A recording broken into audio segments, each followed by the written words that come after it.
মা বাবার গুনার কারণে কি সন্তানের উপর বালা মুসিবত আসে?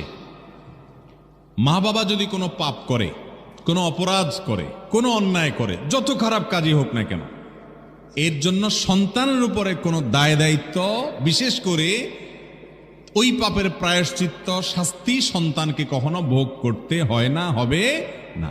কারণ আল্লাহ রাব্বুল আলামিনের কাছে কোনো জুলুম বলতে কিছু নেই।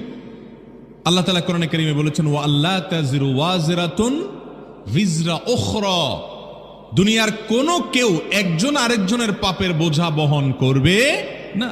আল্লাহ আরো বলেছেন, ওয়া আল্লাইসা লিল ইনসানি ইল্লা মা সাআ, মানুষ নিজের জন্য যা করবে সে ওইটার বিনিময় পাবে, আরেকজনে কি করলো নেকামল সেটা সে পাবে না। এজন্য কোনো বাপ খারাপ দেখে সন্তানকে খারাপ বলা যাবে না। আমাদের সমাজে দেখবেন একটা বাপ কথার কথা চুরি করছে, হয়তো কোনো একটা আকাম করছে, বাপ তো পরের কথা, অনেক সময় ভাই দূর খারাপ কিছু করছে, তো দেখা যায় ওইটার জন্য ভাইকে ভৎসনা করা হয়, ছেলেকে মানুষ দোষারোপ করে, তার সাথে মানুষ খারাপ আচরণ করে, আছে না নাই?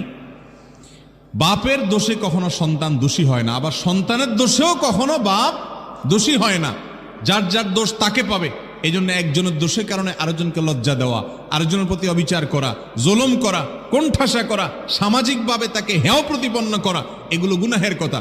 গ্রামাঞ্চলে এগুলো অহরহ হয়ে থাকে, যে কোনো কারণে ছেলে হয়তো একটা অপকর্ম করেছে, বাপ বেচারা আর কোথাও উঠতে পারে না, কোনো সমাজ তাকে নেয় না, তার সাথে কথা বলে না, আছে না নাই? এগুলো হারাম এবং নাজায়েজ কাজ, এগুলো করা জায়েজ নাই। যার কারণে বাবার পাপ বাবাকে পাবে, মায়ের পাপ মাকে পাবে। আল্লাহর কাছে অ্যাকাউন্টেবিলিটি, হিসাব সম্পূর্ণ আলাদা আলাদা, যার যারটা তার তার। অতএব সন্তানের পাপে বাপকে পাবে না, বাপের পাপেও সন্তানকে পাবে না।